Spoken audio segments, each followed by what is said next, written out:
Hey everyone, my name's Ben, and today I'm going to teach you how to solve the 3x3 Rubik's Cube. So before we begin, I'm going to quickly teach you the one and only 4-move algorithm that you will need to solve the Rubik's Cube. And this 4-move algorithm goes like this.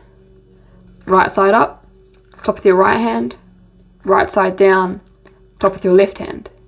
And you also need to know the algorithm on your left hand as well. So on the left side it would look like this. Left side up, top with your left hand, left side down, top with your right hand. Okay, so now you know that basic, very simple 4-move algorithm. We can now go on to solving the Rubik's Cube. So the first step in solving your 3x3 Rubik's Cube is to get what's called the daisy. It's all the 4 white edges around the yellow center, like this. So to get the daisy, it's extremely intuitive and anyone can do it, and there's no special algorithms or anything required to solve it. So you can kind of look around the cube and pick any like white edge piece, like this one here. This is an edge piece and it's got white on it. And you're going to try move it into any of the 4 spots where it can go. So this one can easily slot in next to the yellow center, just like that. And now I've got one piece of the daisy already. We can continue doing this. So here's another white edge piece, and I can just move it in like that. And here's another white edge piece here. I can move it in to the yellow center like that. But for our last edge piece, it's actually flipped in its spot. And this is the trickiest case to deal with. So whenever you get a case like this, where the edge piece is flipped in its spot, you can either move it to the left or to the right like this. And then you can see this goes in one move, but that kicks out this white edge piece, and we don't want that. So we can move the unsolved slot, so because this piece needs to go in here, right? So we can move it over, and now we can put this in like that. And there's one more case I want to show you guys.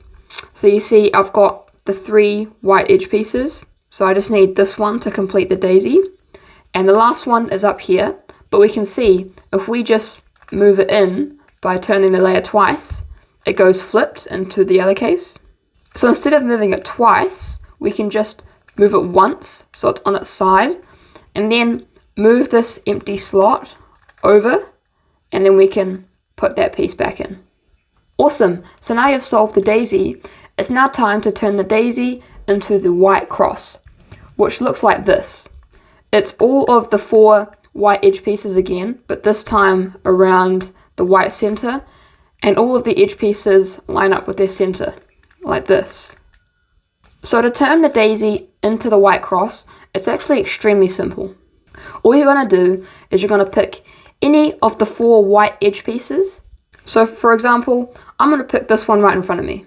So after you've picked your white edge piece from the daisy, we're going to see what other color is on it. So I know obviously this is white, but we can see that this color on the side is red. So once we know that this color here is red, we want to try line it up with its center so it matches. So what I mean by that is I'm going to keep turning the bottom layer until it lines up, just like this. And then once we've got this piece lined up here, we can turn this face in front of us twice, just like that. So now you're finished with this daisy piece. It's now time to move on to any of the other 3 white edge pieces in the daisy. So for example, I'm going to pick this one here. This one has got orange on it. So I'm going to keep on turning the bottom layer until it lines up just like that. And then I'm going to turn that face twice. So I'm going to do that again. I'm going to pick this piece. This one's got green on it. Turn the bottom layer until it lines up. And then turn that face twice. And then lastly, this piece, here it is. And I can turn that face twice. So after you finish that, you will have 0 white edge pieces around the yellow center, so you don't have the daisy anymore. But if you look to the other side of the cube, you will actually have a white cross like this, with all of the pieces lining up to their centers, just like that. Awesome, so now you've finished solving the cross, and it's now time to move on to the first layer, which looks something like this. You've got the entire white face solved, and it's basically like a bottom ring solved around the Rubik's Cube. So to get started on solving the first layer, what we're going to do is we're going to look here in the top layer, and by the top layer I mean this one here. So we're going to look in this layer for any white corner pieces. So just by moving around the top layer a bit, I can see we've got one white corner piece here. So there are two possible ways that this corner could be oriented. It could be oriented so the white is facing the side, or the white could be facing the top. So for this example, I'm going to show you what to do when the white is facing the side. So when you've got a white corner with the white facing the side, you want to hold it so that the white is pointing to the right or to the left. You don't want to hold it so that the white is directly facing you. So once you're holding it with the white facing to the right or to the left, you want to try diagonally match this color right here. So what I mean by that is this color is red here. We want to match it with the red center. And obviously this isn't red, this is orange. So we're going to keep moving the bottom layer until we diagonally match it just like this.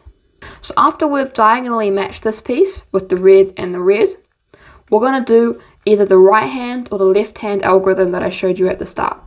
But how do you know which one to do? Well, that's a good question. How you know is because this diagonal piece is on the right here. If this piece was diagonally matching here with the white facing that way, we'd do a left-hand algorithm. But since this one is diagonally matching to the right, we're going to do a right-hand algorithm here.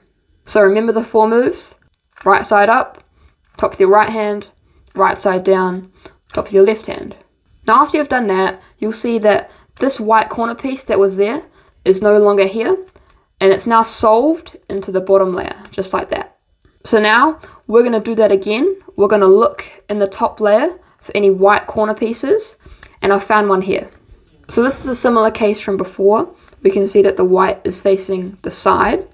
So what we're going to do is we're going to diagonally match it with the color that's facing us. So this is orange, and we want to try and match it with the orange center. So we're going to move the bottom layer until it diagonally matches like this. But then this time, we're not doing a right-hand algorithm. We're going to do a left-hand algorithm because this piece is diagonally matching to the left and the white piece is facing to the left. So we do a left-hand algorithm, left side up, top of the left hand, left side down, top of the right hand. And now you can see we've got 2 pieces solved into the first layer. And then we're going to repeat this. So we're going to look in the top layer for any white corner pieces. What we can actually see, we've got no pieces in the top layer that have white on it. So what we're going to do, when we've got no white corner pieces in the top layer, they're all in the bottom layer here, we need to bring one of these pieces into the top layer. To move one of these pieces into the top layer, you're going to hold it on the bottom right like this. So if you wanted to bring this piece out into the top layer, you hold it like this. If you wanted to bring this piece out to the top layer, you hold it in the bottom right like this. So once you're holding it in the bottom right, you can do the right hand algorithm I showed you. Right side up, top of your right hand, right side down, top of your left hand. And then you can see that the white corner piece is in the top layer. And so now this is a different case where the white is actually facing the top. So it's not facing the side. And for a case like this, we can't just diagonally match it, because if we do that, it won't get solved. So what we're going to do when we get this case is we're not going to look at the white, but we're actually going to look at the 2 other colors on the piece. So for this case, this piece has blue and orange. So once we know this piece has blue and orange, we need to move it above the blue and orange centers. And luckily for us, this piece is already above where it needs to go. So once we've got this piece above where it needs to go, we can do a right hand algorithm, because it's on the right hand side, 3 times. Once, twice, 3 times. And after you've done that, it'll be solved into the first layer. So now we've got one more piece that we need to solve. So we're going to look in the top layer for any white corner pieces. And again, there's no white corner pieces in the top layer. So we need to bring this one into the top layer with a right hand algorithm. And then we can solve it like usual. So this white piece is facing the side. So we need to diagonally match this piece. And fortunately, that's already diagonally matched. So we do a right hand algorithm because it's on the right hand side. And that solves that piece. So now, as we can see, we've solved the entire first layer and also solving the entire white side. So the next step in solving the 3x3 Rubik's Cube is getting what's called the second layer, which looks like this. It's basically solving all of the non-yellow edge pieces into their slot. So to get started on the second layer, what we're going to do is we're going to look into the top layer again, and we're going to try and find any edge piece that doesn't have yellow on it. So I want to pick this piece here because this piece doesn't have any yellow on it. And then after you've picked your piece, what you want to do is you're going to try match the color that's facing you. So red's facing me, for example. You're going to try and match that color to its center. So what I mean by that is I'm going to turn the bottom layer until this red aligns with the red center, like that. And then this is the bit that gets a little bit confusing for some people. After you've matched this up with its center like that, you're going to look at the top color, and from that top color, you're going to determine which side this piece goes on. So for example, this top color is blue, so this piece goes here because this is the blue center on the left. This piece doesn't go here because the top color is blue and this side color here is green. So this piece doesn't go here, it goes in the left slot. So after you know which side your piece goes on, you're going to actually move the piece away from where it needs to go. So this piece goes here, so we're going to move it away just like that with one turn. And then we're going to do a left hand or right hand algorithm onto the slot where it needs to go. So this piece goes here, and this is on the left hand side, so we're doing a left hand algorithm. And after we've done that, we can see that this corner piece has been taken out. So we're going to solve that with the method that we did in the first layer. We're going to hold it so it's facing the side, just like that, and this is diagonally matching, so we can do a right hand algorithm like that. And after you've done that, you can see that that edge piece that we had just there before is now solved. So now after you've solved your first edge piece, you can go around and do it again. So I'm going to find another edge piece that doesn't have yellow on it. So I'm going to pick this one here, and we're going to move it until the front color matches, just like that. And then again, look at the top color and determine which side it goes on. So this is red. So this piece goes here because this is the red center here. So we know this piece goes here. So we just move it away like that. Do a left hand algorithm because this is the slot it needs to go on, and it's the left hand side. Like that. Then solve this piece. So move it so it's facing the side, and then do a right hand algorithm. So there are a couple special cases that I didn't cover on that, so I'm going to quickly show them to you now. So what might happen is when you're doing the second layer, you're looking at the top layer and there is absolutely 0 edge pieces that don't have yellow on them. So what you're going to do when you get this case is you're going to pick any of the yellow edge pieces and pretend that it goes into an unsolved slot. I'm just going to pick this piece, and I'm going to pretend that it goes in this unsolved slot here, because what that'll do is this will go in here, and this piece will go into the top layer. So we're going to pretend that this piece goes here, so we'll move it away, right hand algorithm, and then face to the side, do a left hand algorithm. And you can see after we've done that, this piece has now been freed up, so we can now solve it like usual. And another special case that you could get is where the piece is actually flipped in its slot. So for this case, you're going to do something very similar to what you did just before. You're going to pretend that any one of these yellow edge pieces goes in here. So I'm just going to say this one goes in here. So move it away, right hand algorithm, turn around, left hand algorithm. And we can see that this has taken this piece out, so we can solve it like usual.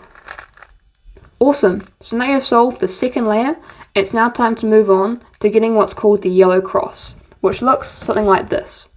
You've got all of the yellow edge pieces facing up. So the first step to solving the yellow cross is by seeing how many yellow edges you have facing up already.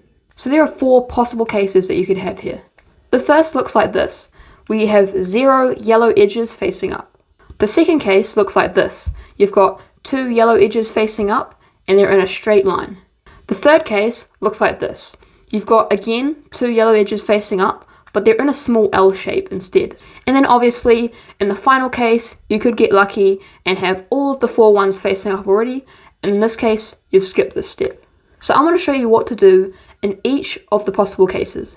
So when you have no yellow edges facing up, which is called a dot case, what you can do is move the front layer clockwise, do a right hand algorithm like that, and then undo that first F move. Now, what this will get you is it'll get you the small L case that I showed you before. And when you get the small L case, what you do is you hold it so the one of the yellow edges is in the left and one of the yellow edges is in the back, like this. And then you do another F move, do the right hand algorithm twice, and then undo that first F move. And you can see now we've got the yellow cross. Now in the other case, we have got a straight line with two yellow edges facing up. You hold that line horizontal, so you don't want to hold it vertical like this. Hold it horizontal, do an F move, just like we did before, right hand algorithm, and then undo that F move. You can see we've solved the cross.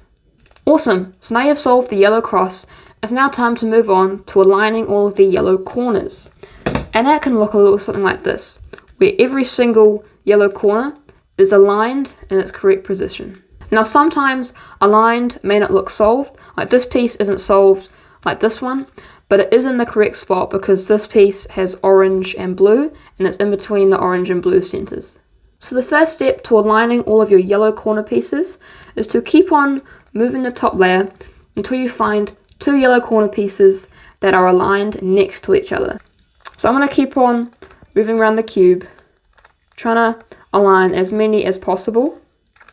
And we can see that two of these corner pieces have aligned because this is green and red and it's in between the green and red centers, and this is red and blue and this is between the red and blue centers.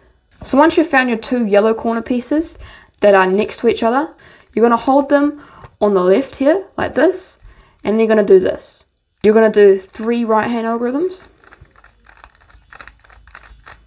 and then you're going to turn the cube to the right and do 3 left hand algorithms. Now you see, that might not have done much, but it actually aligned all of the 4 corners. So you can see each one of these is aligned in its spot. Now there is a special case that you could get, where no matter how hard you try, you can never get 2 corners that are aligned adjacent to each other. Like you can only align them diagonal, like this. In this case, where you can't get 2 adjacent ones next to each other, just do that algorithm I showed you from anywhere. And after that, you will be able to line up 2 yellow corner pieces like that, and then you can do the algorithm. And you've aligned all of your corners. So after you've aligned all of your corners, we're now going to move on to solving all of the aligned corners. And that looks a little something like this. You will have the entire yellow face solved. So to solve this, what we're going to do is we're actually going to flip the cube upside down so that white is facing the top. So once white is facing the top, we're going to get any unsolved yellow corner piece in the bottom right here. So I wouldn't want to have this piece in the bottom right because this is solved, but it's okay for this piece in the bottom right because this isn't solved. So after you've done that, we're now going to do the right hand algorithm until this yellow piece faces the bottom. So keep on doing the right hand algorithm, and then that's until that's facing the bottom like that.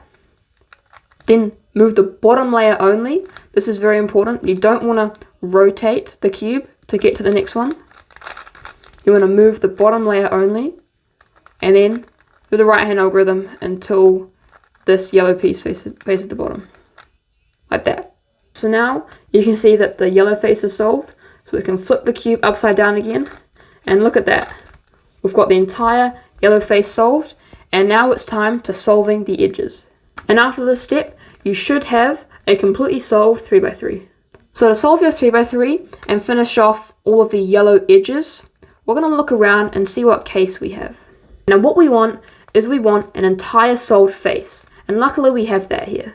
If we had another case, where if we look around, we have no face that is entirely solved, we will have to do the algorithm I'm about to show you from anywhere.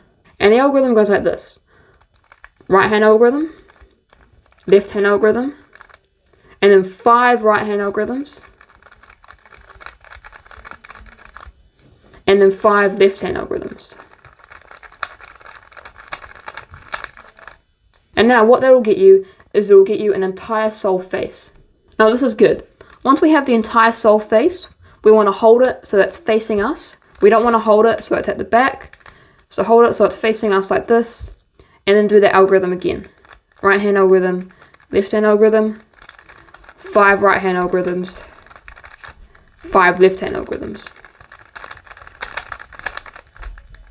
Now you may need to repeat that a few times, but after you have done that, you should have an entirely solved 3x3 Rubik's Cube. I know that may seem confusing to a lot of you, but you can watch this video as many times as you need until you understand how to solve the Rubik's Cube. Thank you guys so much for watching. I really hope you learned something today, and I'll see you in the next video.